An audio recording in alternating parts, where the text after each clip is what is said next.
본문 말씀을 중심으로 이루실 이야기라는 제목으로 함께 은혜 받는 시간 되기를 바랍니다.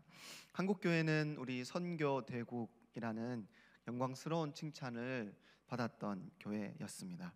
세계에서 두 번째로 많은 선교사를 파송한 나라라는 칭찬을 받았던 교회가 우리 한국교회입니다. 1984년 여의도 광장에서 이루어진 한국 기독교 100주년 기념 행사가 있었습니다.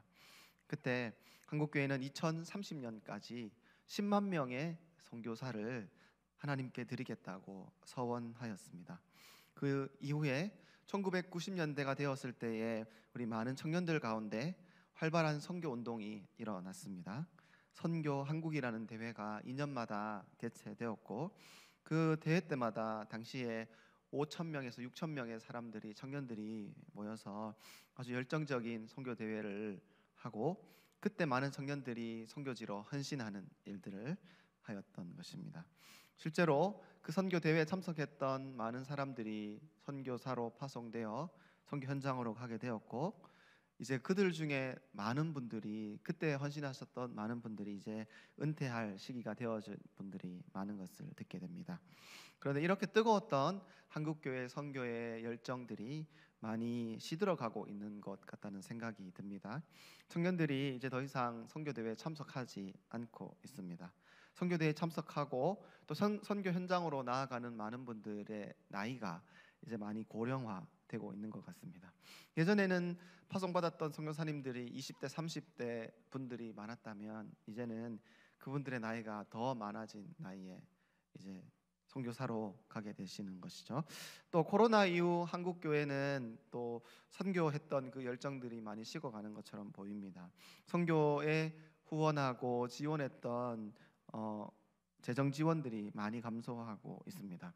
교회 성도 수가 줄어가고 있는 것을 보면서 성도들의 헌금도 줄고 있는 것 같습니다.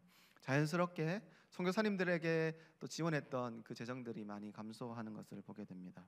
왜냐하면 교회 재정은 제한이 있고, 또한 교회 눈앞에 보이는 많은 현실적인 문제들이 있기 때문에 재정을 현실적으로 사용하다 보면 이 선교에 대한 열정과 관심이 많이 줄어드는 게 오늘날의 현실인 것입니다. 이것이 우리가 살고 있는 한국교회의 현실이라면, 또한 선교지의 현실들도 있습니다. 우리 선교사님들이 사역했던 선교지 역시 코로나의 영향으로 힘겨운 시간들을 보내는 많은 분들의 이야기를 듣게 됩니다. 또 우리 선교지에 여전히 우리가 감당해야 할 많은 몫들이 있음을 우리가 알고 있습니다. 마태복음 24장 14절에 우리 예수님께서 이렇게 말씀하셨는데, 천국 복음이 모든 민족에게 증언되기 위하여 온 세상에 전파되리니 그제야 끝이 오리라. 하나님의 약속은 무엇인가 하면 이 선교가 완성되어진다는 것입니다. 모든 민족에게 이 천국 복음이 전해질 것을 우리 하나님은 이미 약속하셨는데, 여전히 하나님의 약속이 성취되어지지 않은 채로 수많은 미전도 종족과 아직도 복음을 들어야 할 많은 사람들이 우리 앞에 있다는 것이 선교지의 현실인 것입니다. 특별히 소위 10-40창이라고 불려지는 북위 10도에서 북위 40도 사이에 위치한 많은 지역들, 그들 가운데 무슬림과 불교도들과 힌두교도들이 밀집하여 있고, 그것은 아직 또 우리에게 많은 선교사와 교회가 세워질 것을 요청하고 있는 상황입니다. 전 세계에 아직도 복음이 들어가지 않은 미전도 종족이 7천여 종족이 있습니다. 그리고 전 세계 인구 중에 65억 명의 불신자들이 우리 오늘날에 존재하는 것이죠. 그런 의미에서 교회가, 우리가 감당해야 할 남겨진 과업은 7천여 개의 미전도 종족과 65억 명의 사람들에게 우리가 복음을 전해야 하는데, 그렇기 때문에 우리는 선교하는 일에 더욱더 힘을 써야 하지만 선교의 동력이 주춤해진 것을 보면 참 안타까운 일이라는 생각을 하게 됩니다. 그런데 우리가 조금이라도 희망을 가질 수 있는 부분이 있다면 가능성이 있다는 것입니다. 남겨진 미전도 종족의 숫자가 7,000개라면 현재 세계에 존재하는 교회의 숫자는 500만 개가 됩니다. 7,000개의 미전도 종족을 500만 개의 교회가 책임지면 되는 것입니다. 산술적으로 계산하면 700교회가 모여서 한 개의 미전도 종족을 책임지면 전 세계 복음화가 올 수 있다는 것입니다. 700교회가 연합하여 한 개의 미전도 종족만 복음 전하고 그곳에 교회를 세우면 이 천국 복음이 모든 민족에게 증언될 수 있다는 것입니다. 물론 그것이 말처럼 쉬운 문제는 아닐 수 있지만 통계적으로 생각하면 우리에게 남겨진 과업이 그렇게 불가능한 일은 아니다라는 생각을 하게 됩니다. 전세교회가 힘을 합쳐 선교하는 일에 힘을 모으기 시작하면 우리 주님이 약속하신 그 세계 복음화가 그리 멀지 않을 것이다 라는 생각을 하게 됩니다. 비록 선교의 동력이 힘을 잃고 우리에게 남겨진 과업이 엄청나게 많은 것처럼 보일 수 있지만 이미 우리의 믿음의 선배들이 이 일을 위하여 수고하고 헌신하여 왔기 때문에 세계 곳곳 열방에 복음이 전해지고 교회가 세워졌습니다. 이제 우리가 남겨진 과업을 완수하기 위해서 온 교회가 힘을 합쳐 이 선교하는 일에 헌신함으로 이 하나님 나라 천국 복음이 온 세상에 전파되어지는 그날이 속히 오게 되기를 간절히 바랍니다. 그런데 이렇게 쉽지 않은 현실이 우리에게 있을 때 교회는 힘이 약해져 가고 있고 남겨진 과업은 너무 많은 것처럼 보여져서 이 선교가 가능할까 하는 그런 질문이 우리 눈앞에 있을 때 우리는 조금 더 근본적이고 본질적인 질문을 해야 합니다. 우리가 가지고 있는 교회의 인적 자원, 물적 자원, 또한 이 모든 자원들을 어떻게, 어디에, 무엇을 위해 사용해야 하는가라는 질문입니다. 우리가 가지고 있는 이 제한된 재원을 가지고 무엇에 헌신해야 하는가라는 질문을 해야 합니다. 우리 교회 내부적으로 필요한 것들이 너무 많고 우리 눈앞에 해야 할 일들이 너무 많은데 그렇다면 우리 눈에 보이지도 않는 저 선교지를 위해서 우리는 많은 시간과 재정과 인적 자원을 투자하고 헌신하는 것이 옳은가 하는 질문을 하게 됩니다. 여러분들은 어떻게 생각하십니까? 우리가 정말 이 선교하는 이 어쩌면 너무 멀리 있는 것처럼 느껴지는 그 일을 위해 우리는 시간과 재정과 인적 자원을 사용하고 그것에 우리의 것들을 헌신하는 것이 맞는가? 이런 질문에 대해서 오늘 본문은 예수님께서 어떻게 말씀하시는지 우리가 한번 같이 살펴보면 좋겠습니다. 우리가 읽은 본문 누가복음 24장 44절에서 47절 말씀은 예수님께서 성경을, 특별히 구약 성경을 어떻게 이해하고 계셨고 구약 성경 전체를 어떻게 해석하시는지 잘 알려주는 본문입니다. 누가복음 24장은 예수님께서 죽으시고 3일 만에 부활하시고 제자들에게 나타나셔서 승천하기 바로 직전에 주신 말씀입니다. 곧 승천하시고 하나님은 성령을 교회에 보내심으로 말미암아 성교의 시대가 열릴 것인데 그 성교의 시대가 열리기 바로 직전에 이와 같은 말씀을 주신 것이죠. 오늘 본문은 크게 두 부분으로 나누어서 이해할 수 있는데 구약 성경을 통하여 우리 예수님께서 이루신 사건, 이루신 이야기가 무엇인지 또한 앞으로 하나님이 어떤 일을 이루실 이야기로 구분하여 나누어 설명할 수 있습니다.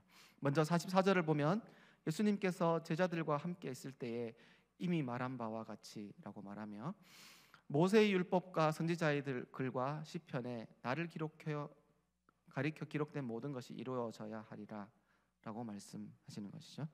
예수님은 이미 제자들과 함께 있을 때에 구약 성경, 특별히 모세의 율법과 선지자의 글과 시편이라고 말하는데 모세의 율법과 선지자의 글과 시편은 구약 성경 전체를 다르게 표현한 표현일 수 있습니다. 예수님이 이미 제자들과 함께 있을 그때에 구약 성경을 계속해서 가르쳐 오셨다고 말씀해 주십니다. 신약 성경이 기록되어지기 전에 이 예수님의 제자들에게 성경인 이 구약 성경을 가르치셨다는 것이죠. 그렇다면 예수님이 이해하고 해석하는 구약 성경은 예수님에 대해서 무엇을 가르치고 말하고 있는가? 이 구약 성경 전체가 우리 예수님을 통해서 이루어지고 성취되어진다라고 말하는 것입니다. 모세의 율법과 선지자들과 시편이 나를 가르쳐 기록되어졌다라고 말씀해 주는 것이죠. 구약 성경은 이미 우리 예수님이 오시기 이전부터 우리 예수님이 오셔서 어떤 일을 하실지 미리 말씀해 주셨고 예수님이 오셔서 그 일을 성취하였다라고 알려주는 것이죠. 구체적으로 우리 예수님에 대해서 구약 성경이 무엇을 말하고 있습니까? 45절에 이에 그들의 마음을 열어 성경을 깨닫게 하시고 46절 또 이르시되 이같이 그리스도가 고난받고 제3일에 죽은 자 가운데서 다시 살아날 것과, 구약 성경은 예수님에 대해서 증언하기를 우리 예수님이 우리를 구원하기 위해 이 땅에 오신 구원자임을 증언해 주시는 것입니다. 그 일을 감당하기 위해서, 우리를 구원하기 위해서 그리스도가 고난받고 3일 만에 부활할 것이 예수님이 알려주신 것이 아니라 이미 구약 성경에 이미 기록되어져 있다라고 말씀해 주시는 것이죠.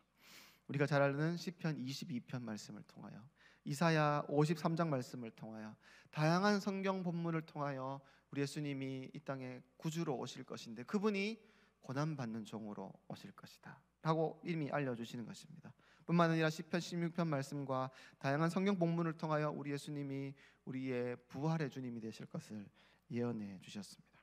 이처럼 구약 성경을 통하여 예언된 그리스도의 부활, 그리스도의 죽음과 부활은 2000년 전에 이 땅에 오신 예수님으로 통하여 성취되어지고 완성되어지는 것이죠. 이 사건을 통하여 예수님은 자기가 택한 모든 백성을 구원하기 위해 필요한 모든 것을 완성하셨습니다. 모든 것을 다 이루신 것입니다. 그런 의미에서 예수님의 부활, 예수님의 십자가와 부활은 우리를 구원하기 위해 이미 이루신 이야기라고 말할 수 있습니다. 구약 성경은 예수님을 통하여 이루신 이야기를 이미 기록해 두었습니다. 그런데 구약 성경이 그것만 이야기하는 것이 아닙니다. 예수님이 이루신 이야기뿐만 아니라 우리 47절 말씀을 우리 같이 한번 읽어보겠습니다.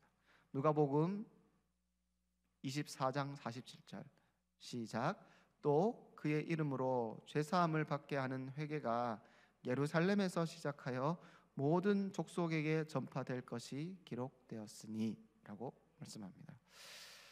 우리는 이미 교회 시대에 살고 있습니다. 선교가 왕성하게 이루어지고 있는 시대에 살고 있기 때문에 이 구절이 그렇게 놀랍지 않을 수 있지만, 오늘 본문 말씀을 통하여 알 수 있는 것이 무엇인가 하면 복음이 예루살렘으로부터 시작하여 모든 족속에게 전파될 것이, 다른 말로 하면 세계 선교가 완성되어질 것이 우리 예수님이 처음 주신 말씀이 아니라 구약 성경에 이미 기록되어지고 약속되어진 것이다 라고 예수님이 말씀해 주시는 것입니다.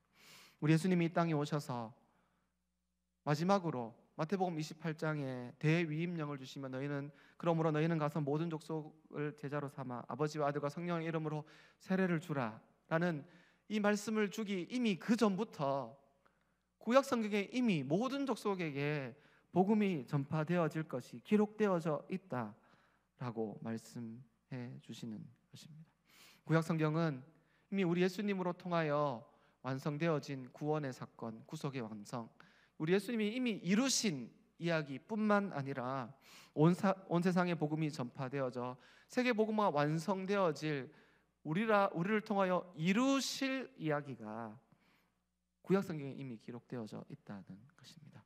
그렇다면 실제로 구체적으로 구약 성경에 이 천국 복음이 온 세상에 전파되어질 것이 기록되어져 있는가, 구체적인 성경 구절이 있는가 찾아보면 너무나 많은 구절들이 있는데, 우리 창세기 12장 1절에서 3절 말씀을 우리 같이 한번 살펴보면 좋을 것 같습니다. 창세기 12장 1절에서 3절 우리 잘 아는 말씀인데 우리 같이 한번 읽겠습니다. 시작. 여호와께서 아브라함에게 이르시되 너는 너의 고향 친척과 아버지의 집을 떠나 내가 내게 보여줄 땅으로 가라.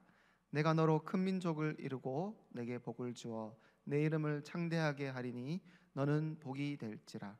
너를 축복하는 자에게 내가 복을 내리고 너를 저주하는 자에게는 내가 저주하리니 땅의 모든 족속이 너로 말미암아 복을 얻을 것이라 하신지라. 아멘. 우리 하나님께서, 우리 너무 잘 아는 말씀인데 아브라함을 부르실 때 이미 하신 말씀입니다. 하나님은 이 본문을 통하여 복에 대해서 두 가지를 먼저 말씀해 주시는데, 하나님이 먼저 아브라함에게 복을 주셨다는 것입니다. 우리가 잘 알듯이 아브라함은 하나님으로부터 큰 복을 받은 사람이었습니다. 하나님이 아브라함에게 주신 복, 하나님이 성도들에게 주시는 복은 광범위하게 이해할 수 있지만 가장 근본적이고 핵심적인 복은 무엇인가 하면 하나님의 백성이 되는 축복입니다. 그것은 영적인 축복인 것이죠. 이 복을 아브라함과 그의 후손들과 하나님의 모든 백성들이 아브라함이 받았던 그 동일한 축복인 하나님의 백성 되는 영적인 축복을 누리게 되었습니다. 그런데 하나님은 오늘 본문 창세기 12장 1절에서 3절 말씀을 통하여 복을 받는 다른 대상이 있다고 말합니다. 그것은 무엇인가 하면 12장 3절에 땅의 모든 족속이 너로 말미암아 복을 얻을 것이라. 하나님의 복을 받은 사람들을 통하여 하나님의 복이 흘러가기 시작하는데 그 끝이 언제인가 하면 이 복이 땅의 모든 족속에게까지 흘러갈 것이다 라는 것을 말씀해 주시는 것이죠. 하나님은 아브라함이라는 한 사람을 부르실 그때부터 이미 모든 민족이 이 하나님의 복을 받게 될 것을 내다보고 계셨다는 것입니다. 구약성경, 특별히 구약성경의 가장 앞에 있는 창세기 12장에서 이미 하나님은 땅의 모든 족속이 하나님께 돌아올 이 세계 복음화를 약속하고 계셨다는 것입니다. 그런데 이 세계 복음화가 땅끝까지 이 하나님의 복음이 전해지는 이 놀라운 일이 누구를 통하여 이루어지는가? 오늘 성경에 무엇이라고 말합니까?